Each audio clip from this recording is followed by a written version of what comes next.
m'a demandé de vous présenter le fonds d'impulsion de la recherche scientifique et technique. Vous le savez, la décision présidentielle numéro 11 découlant de la Concertation nationale pour l'avenir de l'enseignement supérieur et de la recherche engage à investir dans l'enseignement supérieur et la recherche à la hauteur de notre nouvelle ambition. Et le financement de la recherche constitue un levier important pour son développement et aussi pour le développement de l'innovation. Il se fait par la mobilisation essentiellement de ressources publiques, mais aussi de ressources de financement privé, de sponsoring, de la vente d'expertise, de participation à des appels d'offres internationaux et compétitifs, mais aussi à travers le partenariat bilatéral et multilatéral. Le fonds d'impulsion de la recherche scientifique et technique FIRST est un fonds public destiné à la recherche et totalement financé par l'État du Sénégal. Il s'agit d'un des outils que le ministère de l'Enseignement supérieur et de la Recherche met en œuvre pour la promotion des sciences et de la technologie.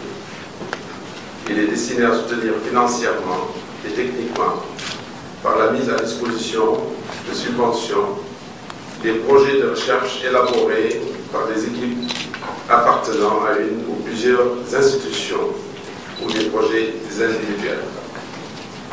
Le FIRST a pour ambition de promouvoir une recherche de qualité et guidée par les priorités nationales. Promouvoir la recherche fondamentale et la recherche appliquée, coordonner la recherche sur le plan national pour éviter la dispersion des ressources, la redondance des travaux dans différentes universités et centres de recherche. Soutenir les organismes sénégalais de recherche scientifique et technique par l'octroi de subventions pour la fourniture d'équipements, mais aussi soutenir l'animation scientifique. Pour son opérationnalisation, le FIRST s'est doté d'un manuel de procédure permettant l'administration du fonds. Un comité scientifique et technique est désigné à chaque session pour évaluer les projets soumis et faire des propositions de financement à l'administration du fonds. Les choix sont effectués selon des critères objectifs dont l'adéquation aux priorités affichées par le ministère de l'Enseignement supérieur et de la Recherche, la qualité scientifique du projet, la qualité des équipes, etc. Donc, le comité scientifique est composé de membres de différentes structures de recherche du Sénégal. Un appel à la soumission de projets de recherche est lancé chaque année. La soumission se faisant par la remise d'un formulaire à remplir et soumission suivie d'une soumission par voie électronique ou sous format papier. Une large campagne de diffusion de l'appel est toujours effectuée pour toucher le maximum de candidats et surtout les convaincre de soumettre des projets de recherche. Les cibles sont d'abord les chercheurs, les inventeurs travaillant dans les équipes et institutions sénégalaises de recherche, publiques et privées, et qui travaillent dans des domaines identifiés comme prioritaires pour le développement socio-économique du Sénégal. Les acteurs des secteurs publics et privés qui mènent des activités relatives à l'innovation technologique, à l'expérimentation, à la vulgarisation et à la protection intellectuelle des résultats de la recherche. Une approche pluridisciplinaire des thématiques de recherche est vivement encouragée. Les équipes doivent donc particulièrement travailler à l'adéquation des projets aux priorités du développement, travailler à la qualité scientifique, ainsi que assurer un réalisme du budget qu'ils sollicitent. Ce budget peut être totalement ou partiellement financé par le FIRST. Pour faire un bilan des projets financés, donc depuis 2008, 85 projets de recherche ont été financés, dont 16 portés par des femmes. Le montant total du financement de ces projets s'élève à 1,3 300 443 316. Pour cette présente édition, 7 projets ont été retenus pour un montant total de 118 millions.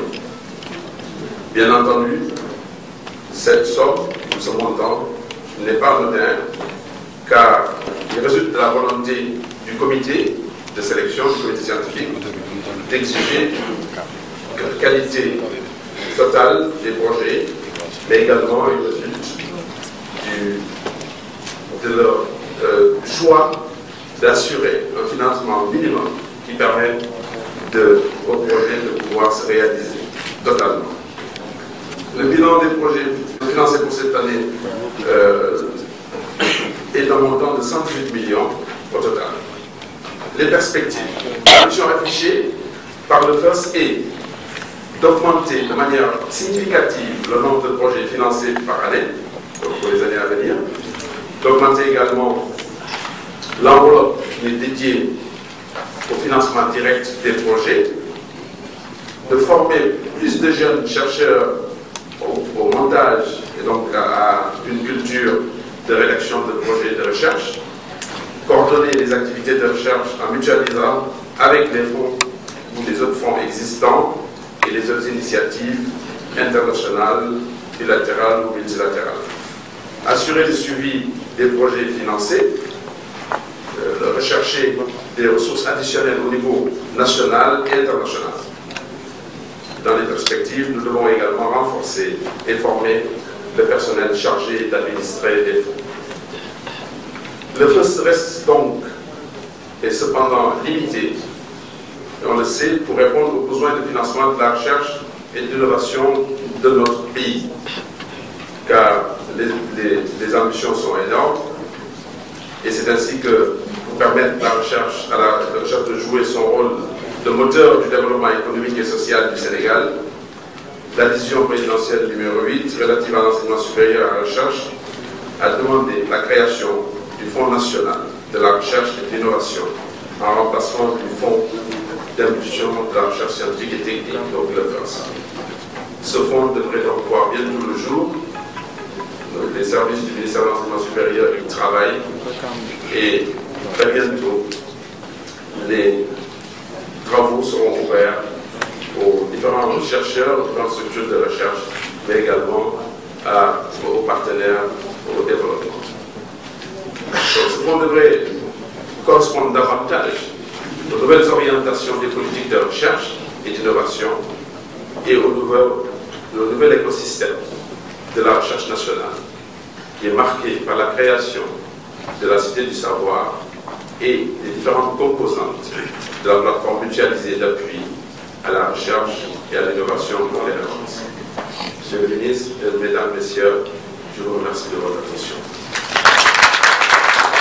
103 dossiers avaient été soumis à notre appréciation et nous en avions retenu au total 48 propositions au financement. Au regard de ces dossiers, il faut dire que l'essentiel de ces dossiers se sont retrouvés notamment en sciences de la santé, il y avait 30 dossiers, en sécurité alimentaire et en agriculture, une trentaine de dossiers, en économie et gestion des ressources naturelles, environ 26 dossiers, et on avait noté une timide apparition, en tout cas, de secteurs très pointus aujourd'hui de la recherche, comme l'énergie, qu'elle soit solaire, éolienne ou au biogaz, mais également de l'économie numérique. Mais surtout, nous avions déploré la faible présence de dossiers en sciences humaines et sociales, peut-être liés un peu dans les autres dossiers à cause de la pluridisciplinarité. D'emblée, nous avions dit que le FIRST n'était pas un fonds jeune. On avait permis quand même de financer, aujourd'hui, comme l'a dit M. le directeur de la recherche, 85 projets de recherche à partir de fonds publics. Nous pensons que le ministère devrait pouvoir mettre en place, en tout cas, une commission de suivi-évaluation dotée de grands moyens et même d'un haut conseil de la recherche qui s'occuperait désormais de l'organisation systématisation de la recherche au plan national et qui dégagerait des priorités claires en s'adossant notamment sur les politiques publiques. Aujourd'hui, nous savons tous que le plan Sénégal émergent vraiment donne des orientations qui permettent de définir ce que c'est la recherche, ou bien la priorité en recherche. Autre constat, que les projets évalués, en tout cas au niveau acceptable, et s'avérer tous conformes aux thématiques sollicitées. Donc les efforts sont notés, notamment en leur qualité, en la qualité des dossiers, et qu'une cohérence globale était remarquée entre les formulaires et la fiche de candidature. Cependant, les règles scientifiques strictes doivent être mieux explicitées, notamment concernant la méthodologie et également les résultats, la manière de les présenter, et que des approches intégrées étaient fortement recommandées. Et que l'assurance qualité également devait être de rigueur dans ces projets. Il est impératif, en tout cas de ce que nous avons vu, que les projets de thèse ne devraient pas être favorisés, mais plutôt le travail dans les équipes, et que les écoles doctorales, à travers les formations doctorales, offraient notamment ce cadre nécessaire. Donc les projets FIRST doivent en tout cas susciter des synergies. Nous avons également remarqué que le partenariat mentionné dans les projets a été souvent jugé globalement faible. Sur ce point, des efforts sont à consentir en termes de constitution d'équipes pluridisciplinaires. Nous savons tous que pour aller aujourd'hui vers des fonds compétitifs, il faut des équipes extrêmement fortes. Et que la crédibilité scientifique des équipes réduite une seule institution sans regard extérieur est notamment à bannir. Et que le vécu de ces collaborations doit être bien analysé et tenu en compte dans l'octroi des financements. Enfin, la question financière est essentielle. Même s'il a été constaté une modicité des fonds mis en compétition, on devrait s'orienter vers la mise en place de mécanismes pour aller capter des fonds, notamment au plan international, mais toujours en précisant l'origine de ces financements, et pourquoi pas monter une cellule de communication pour une meilleure visibilité des actions du ministère. Par ailleurs, la précision sur les montants financiers injectés aussi devrait permettre une meilleure visibilité ou un meilleur traçage, en tout cas, de ces financements de la recherche par le ministère.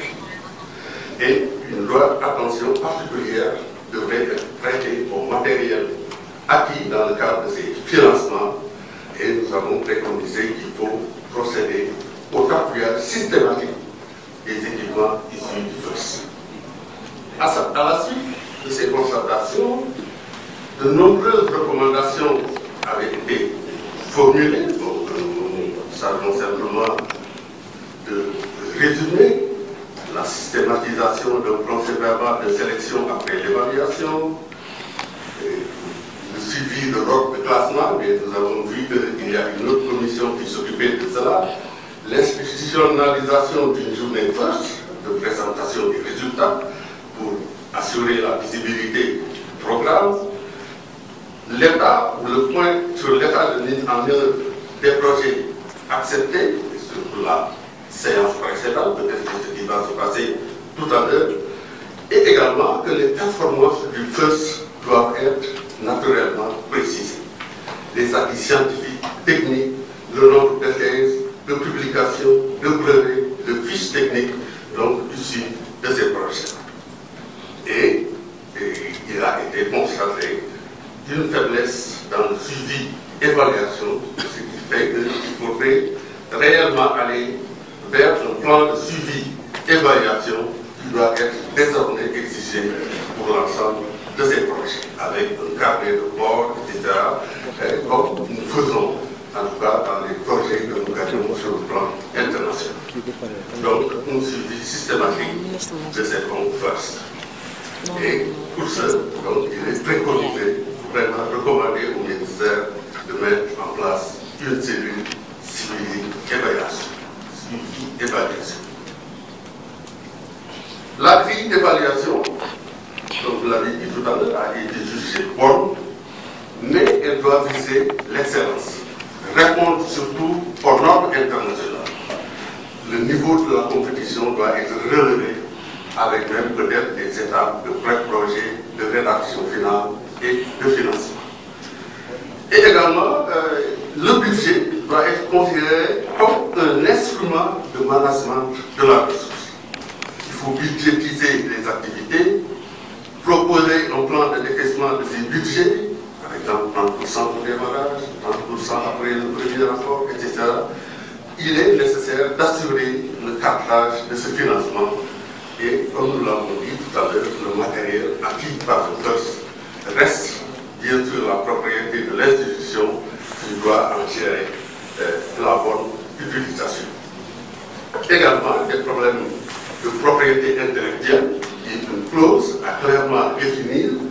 Nous encourageons l'approche genre à prendre également dans ces bons feutres et également un avis d'une commission éthique et requis notamment sur les questions de santé. Mais un point essentiel sera également la capitalisation et la valorisation. Quels sont les impacts socio-économiques de cette recherche issue du FERS? Les impacts socio-économiques, culturels tirés de ces projets sont largement à diffuser. Donc ce qui fait que le FERS, quand même, nous devons pouvoir mesurer son poids sur l'évolution de la société. Et également procéder à l'intégration des connaissances issues du FERS dans un fonds documentaire numérique et mettre à la disposition des enseignants et de la recherche.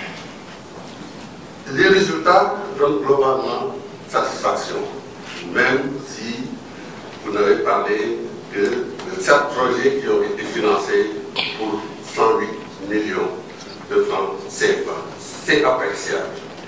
Donc, nous félicitons les équipes gagnantes et encourageons vraiment les équipes qui ont compétit et qui ont un bon niveau de recherche, mais qu'il faudrait certainement encourager.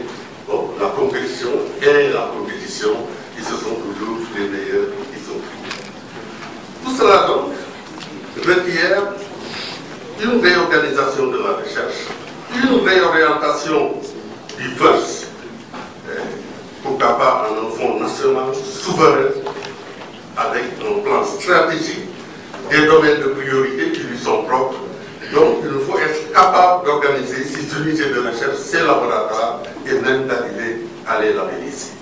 Donc le FERS doit encourager l'innovation, davantage se structurer, développer une stratégie à vie dans la recherche de financement, même en s'ouvrant sur l'international.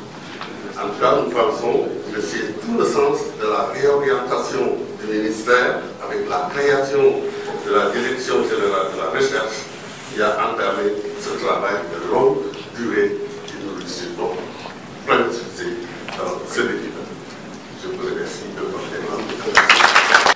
Monsieur le ministre, au nom de tous les récipiendaires de cette édition 2015 du Fonds d'impulsion de la recherche scientifique et technique, je vous adresse nos chaleureux remerciements. Vous n'avez ménagé aucun effort pour pérenniser le Fonds d'impulsion pour la recherche scientifique et technique. Nous, les femmes récipiendaires de cette édition, vous remercions également pour avoir initié pour nous le programme d'appui pour la promotion des enseignants-chercheurs dénommé PAPES, qui, en même temps que le FERS, nous permet de faire des avancées significatives dans nos carrières respectives et au-delà de nos personnes, de contribuer au développement de notre pays par le biais de la recherche. Chers collègues récipiendaires, permettez-moi de m'adresser à vous avec cette citation de Michael Crichton qui disait que la recherche scientifique ressemble à celle de l'or. Vous sortez et vous chassez, armés de cartes et d'instruments, mais en fin de compte, ni vos préparatifs, ni même votre institution nous compte. Vous avez besoin de votre chance. La chance a été de notre côté, chers collègues. Pour cette édition 2015 du FEUS, 7 projets ont été sélectionnés. Mais je n'ai aucun doute que tous les projets soumis pour financement ont eu pour objectif d'impulser le développement économique et social de notre pays.